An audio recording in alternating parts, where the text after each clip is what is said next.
Vous vous rappelez de ça? Je ne veux plus, d'ici la fin de l'année, avoir des femmes et des hommes dans les rues, dans les bois, perdus.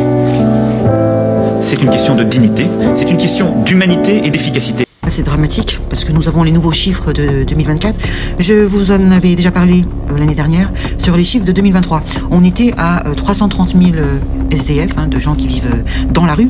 Alors ce sont des gens, si vous voulez, qui n'ont pas de lieu d'habitation. C'est des gens qui vivent dans des squats ou dans des tentes ou carrément dans la rue.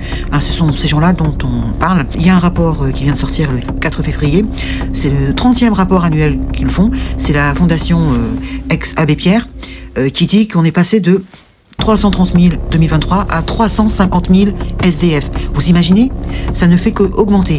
C'est terrifiant. Et qu'est-ce que font les pouvoirs publics, à votre avis? Rien. Voilà, c'est simple.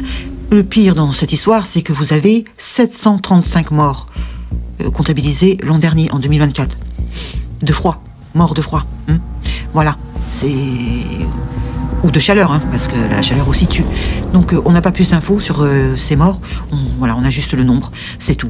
Voilà, c'est une tristesse. Vous avez aussi des gens qui appellent les hébergements d'urgence, les fameux hébergements qui sont toujours saturés. Tu peux toujours appeler le 115, tu trouveras jamais de place. Et ils comptabilisent à peu près 40 000 personnes dans toute la France qui appellent tous les jours le 115. Et là-dedans, vous avez entre 1000 et 3000 enfants. Dans le lot, ce sont des familles qui vivent dehors. Mais ils n'arrivent pas à avoir un chiffre précis, tu m'étonnes. Aussi, vous n'avez pas que ça, vous avez aussi les gens qui souffrent du froid chez eux, même ceux qui ont une habitation, puisqu'ils ne peuvent pas se chauffer, tellement c'est devenu cher. Voilà où on en est, c'est le tiers-monde. C'est quoi là, ce pays?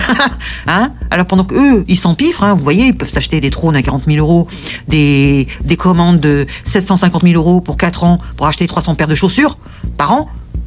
De dépasser le budget de l'Élysée de 8 millions, ça les dérange pas, de s'augmenter leurs frais de mandat, pour les sénateurs de 700 € ou de 300 € pour les députés, tout ça c'est normal, plus l'argent qu'on donne à l'Ukraine, l'argent qu'on donne au groupe du CAC 40, l'argent qu'on donne à tort et à travers, on sait même plus d'ailleurs, à l'Europe d'ailleurs, oui à l'Europe, où on voit que de la corruption, je suis désolé. Pendant ce temps-là, vous avez nos agriculteurs aussi, qui sont en grande difficulté. Nous avons nos étudiants et bien sûr les plus graves, parce que eux, ils sont vraiment, vraiment à la rue. C'est-à-dire qu'ils ont rien. C'est terrible ce qui se passe. C'est terrible. Et c'est en France, c'est pas ailleurs.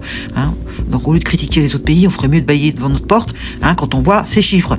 350 000, et encore je suis sûr qu'on n'a pas le chiffre exact parce que c'est difficile de comptabiliser, les gens vont pas attirer la sonnette, ouh je suis là, je suis à la rue, non, je pense que beaucoup, surtout les femmes, beaucoup se cachent, ne préfèrent pas se montrer, c'est terrible, terrible. 350 000 demain, je ne sais pas combien on sera, 400 000 peut-être l'année prochaine, on va aller jusqu'où?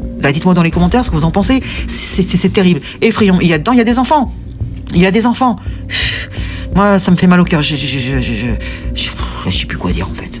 Merci les amis, laissez-moi un commentaire.